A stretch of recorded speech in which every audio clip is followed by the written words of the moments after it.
बिस्मिल्लाहिर्रहमानिर्रहीम। आज का लेक्चर हमारा बहुत इम्पोर्टेंट है। इस लेक्चर में हम इकोनॉमिक्स के जो डिफरेंट लॉज हैं, मॉडल्स हैं और थ्योरीज हैं उनके मुतल्लिक पढ़ेंगे। इन लॉज, मॉडल्स और थ्योरीज का नॉलेज आपकी तैयारी को बेहतर बनाने में बहुत हेल्पफुल हो सकता है। तो सबसे पहले बहुत मशहूर लॉ है लॉ ऑफ सप्लाई और लॉ ऑफ डिमांड। तो इनके मुतल्लिक हम पढ़ेंगे।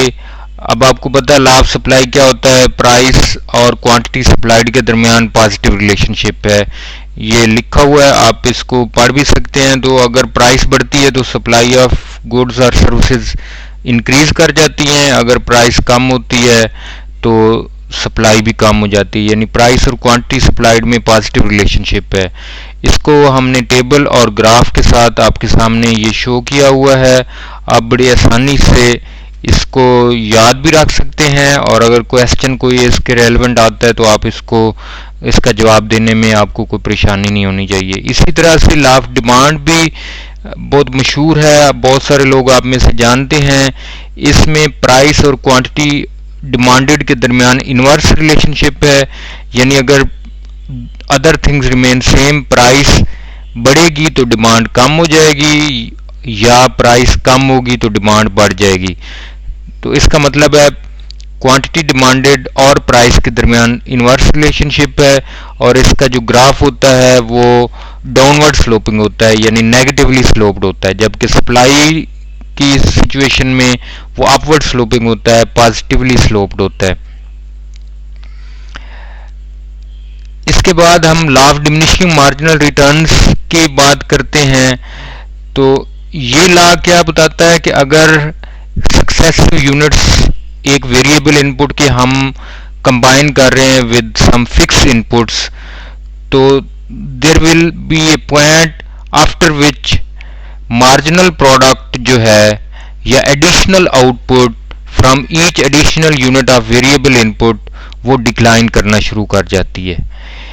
इसी तरह से मार्जिनल यूटिलिटी के अंदर भी ऐसे ही है कि अगर हम एक ही चीज बार बार कंज्यूम कर रहे हैं तो एक पॉइंट ऐसा आएगा जिसके बाद एडिशनल यूटिलिटी या marginal utility from consuming additional unit of A product वो कम होना शुरू हो जाएगी।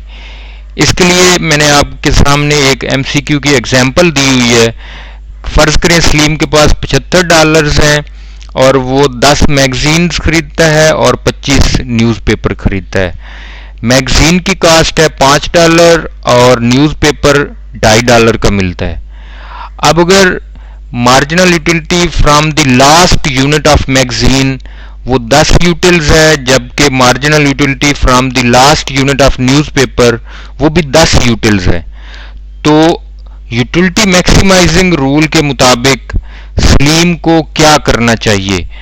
तो 4 ऑप्शंस हैं, आपने बताना होगा कि कौन सा ऑप्शन चूज करना है। तो वो है ए ऑप्शन, उसको अपने पैसे शिफ्ट करने हैं फ्रॉम मैगजीन्स टू न्यूज़पेपर। सामने आपके मैंने हिंट भी दिया हुआ है। तो हिंट या रूल जो है यूटिलिटी मैक्सिमाइजिंग रूल वो यही होता है कि marginal utility of a product per dollar should be equal to marginal utility of an other product per dollar। तो जब तक ये दोनों बराबर नहीं हो जाते तब तक आप सब्स्टिट्यूशन करते रहते हैं। तो इस सिचुएशन में ये वाला जो हिस्सा है ये ज्यादा है और ये कम है। तो इसलिए आपको चाहिए होगा या सलीम को चाहिए होगा कि मैगजीन से पैसे निकाल के न्यूज़पेपर्स में डाले। तो जब न्यूज़पेपर में वो ज़्यादा पैसे लगाएगा, उसकी ज़्यादा यूनिट्स कंज्यूम करेगा, तो मार्जिनल यूटिलिटी वो कम होती जाएगी। प्राइस सेम है, ये जो फैक्टर है ये कम होना शुरू हो जाएगा, ये फैक्टर, ये जो दोनों का कॉम्बिनेशन है ये बढ़ना शुरू हो जाएगा। तो एक पॉइंट आएगा जहां पे ये दोनों बराबर हो जाएंगे और utility will be maximised. Keynesian economics theory आपने सुनी होगी, ये बड़ी मशहूर है। तो ये British economist John Maynard Kaynes के नाम से है और उसने इसके ऊपर ज़्यादातर काम किया था। ये थ्योरी क्या कहती है कि जो इकोनॉमीज हैं वो स्टेबलाइज हो जाती हैं या इक्विलिब्रियम में आ जाती हैं even if there is no full employment. अगर फुल एम्प्लॉयमेंट नहीं भी है फिर भी इकोनॉमी स्टेबलाइज हो सकती हैं। वो कैसे? जब गवर्नमेंट रेमेडी करे अंडर एम्प्लॉयमेंट को बाय इंक्रीजिंग पब्लिक स्पेंडिंग, कि गवर्नमेंट अगर पब्लिक स्पेंडिंग बढ़ा दे या टैक्सेशन रिड्यूस कर दे तो इससे क्या होगा, लेवल ऑफ एग्रीगेट डिमांड बढ़ेगा और इकोनॉमी जो है वो इक्विलिब्रियम में आ जाएगी। प्रॉस्पेक्ट थ्योरी ये कंज्यूमर्स के रिलेटेड है और ये क्या बताती है, ये कंज्यूमर के डिसीजन मेकिंग प्रोसेस को मॉडल करती है। तो इसमें क्या हम देखते हैं कि जो कंज्यूमर्स हैं वो अपने चॉइसेस को अकाउंट करते हैं और उनके जो चॉइसेस हैं they are affected by whether there is a possible outcome और a negative outcome in coming days, कि आने वाले दिनों में कोई ऐसी सिचुएशन क्रिएट होने वाली है जिसकी वजह से वो नुकसान में या प्रॉफिट में जा सकते हैं, तो फिर वो उसी तरह से बिहेव करते हैं कि उनके ऊपर कम से कम नुकसान या उस जो चेंज है या जो प्रॉस्पेक्ट है उसका इम्पैक्ट जो है वो कम से कम हो। लेबर थ्योरी ऑफ वैल्यू का जो आइडिया है वो डेविड रिकार्डो ने दिया था जब उसने कंपैरेटिव एडवांटेज का प्रिंसिपल दिया था, और इसके इसको हम डिफाइन कर सकते हैं कि ये थ्योरी ये कहती है कि किसी भी चीज की कमोडिटी जो है वो डिपेंड करती है exclusively on the amount of labour used in the production of that product. तो जितनी ज्यादा लेबर यूज होगी उसकी प्राइस लेबर की इनपुट के ऊपर डिपेंड करेगी। ये जो थ्योरी है ये बाद में रिजेक्ट हो गई थी और इसको रिप्लेस किया था अपॉर्चुनिटी कॉस्ट थ्योरी ने, जिसको हेबरलर ने पेश किया था। इसी तरह से थ्योरी ऑफ सेकंड बेस्ट, इसका आइडिया वाइनर ने सबसे पहले दिया, इसको फिर डेवलप किया मीडे ने 1955 में और बाद में लिप्से और लैंकास्टर ने 1956 में इसको फुली जनरलाइज कर दिया था। तो ये क्या बताती है कि if all condition required to maximize welfare और reach Pareto optimum can not be satisfied, the people trying to satisfy as many of these conditions as possible does not necessarily or usually lead to the second best position। तो इसके मुताबिक ये है कि लोग अगर welfare को maximise कर रहे हैं या ट्राई कर रहे हैं ज्यादा से ज्यादा कंडीशंस फुलफिल हों to reach the Pareto optimum, तो जरूरी नहीं है कि वो सेकंड बेस्ट पोजीशन पे पहुंच जाएंगे। तो इस थ्योरी को हम थ्योरी ऑफ सेकंड बेस्ट कहते हैं।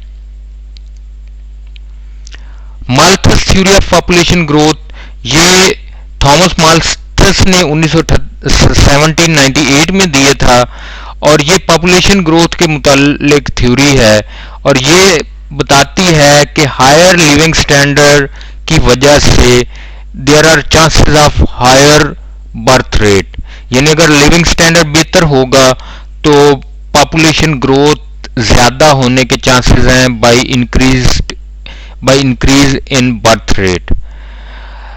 लेकिन ये थ्योरी भी अपने आप को इतनी ज्यादा देर नहीं प्रूव हो सकी और ये गलत साबित हो गई, जबकि अपोजिट सही साबित हुआ। मॉडर्न वर्ल्ड के अंदर भी आप देखते हैं कि लिविंग स्टैंडर्ड इंप्रूव करने के साथ जो बर्थ रेट है या population growth in developed countries वो कम हुआ है।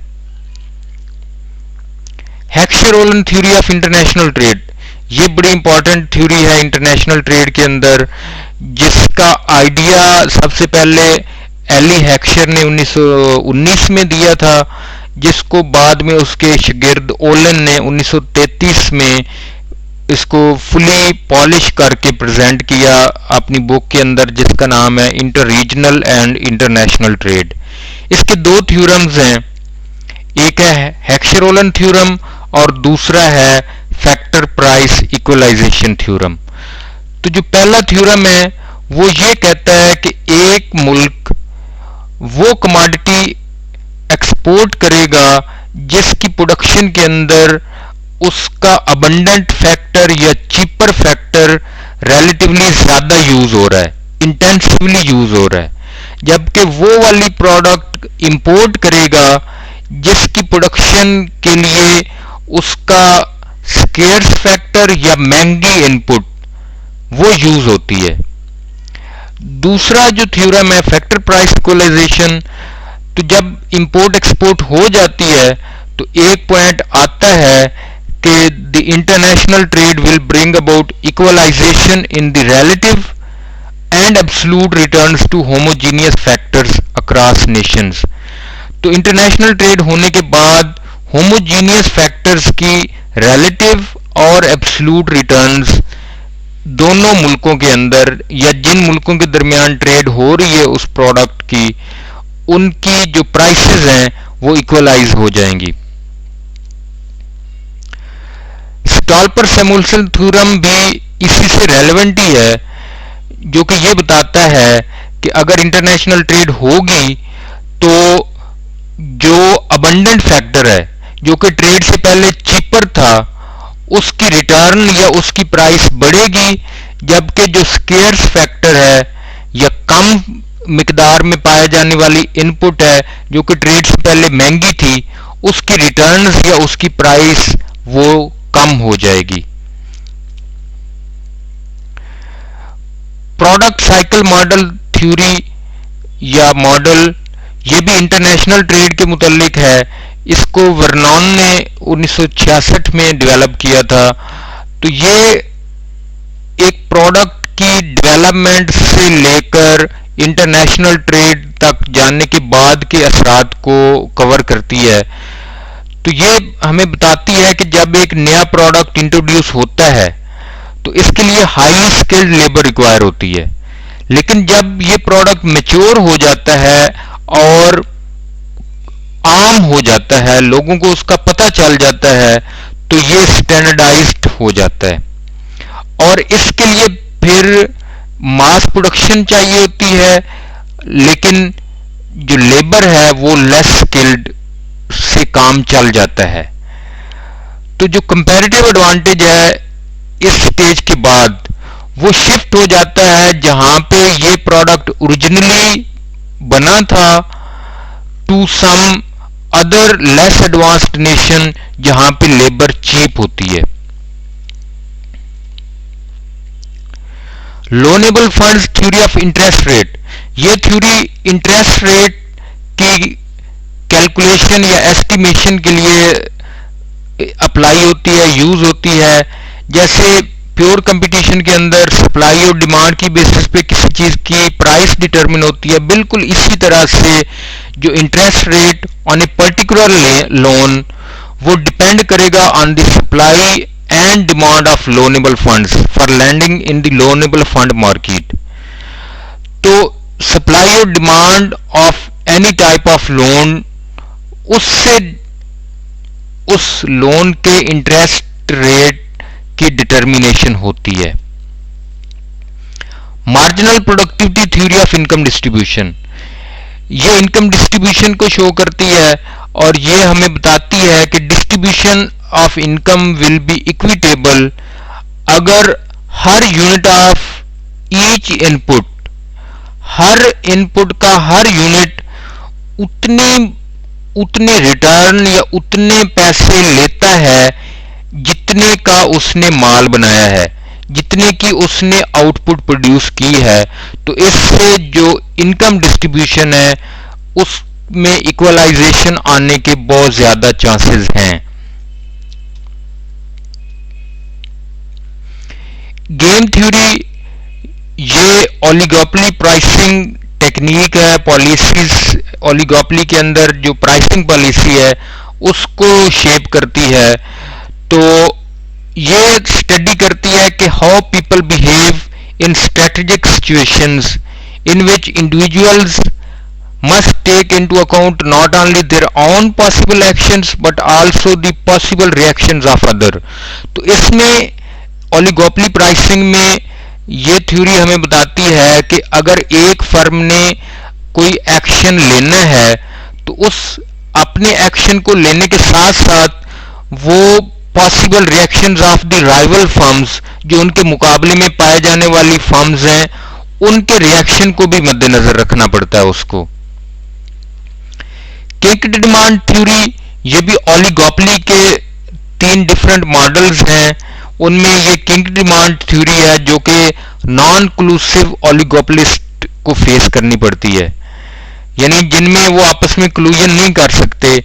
तो नॉन क्लूसिव ओलिगोपोलिस्ट वो इस तरह का डिमांड कर्व फेस करते हैं, और इसमें क्या होता है, जो प्राइस है वो रिलेटिवली रिजिड है, इनफ्लेक्सिबल है, because A firm contemplating A price change assumes, यानी प्राइसेस क्यों रिजिड है, क्योंकि कोई भी फर्म जो प्राइस में चेंजेस लाने का सोच रही होती है वो ये भी अज्यूम करती है कि जो उसका राइवल है वो भी प्राइस कम कर देगा। हमारे प्राइस बढ़ाने से वो जो हमारे राइवल्स हैं वो प्राइस कम कर सकते हैं और हमारा प्राइस बढ़ाना उनको अफेक्ट नहीं करेगा। हाँ, लेकिन इस थ्योरी में हमें यह नहीं पता कि एक्चुअल प्राइस ऑफ प्रोडक्ट वो कैसे एस्टेब्लिश होती है।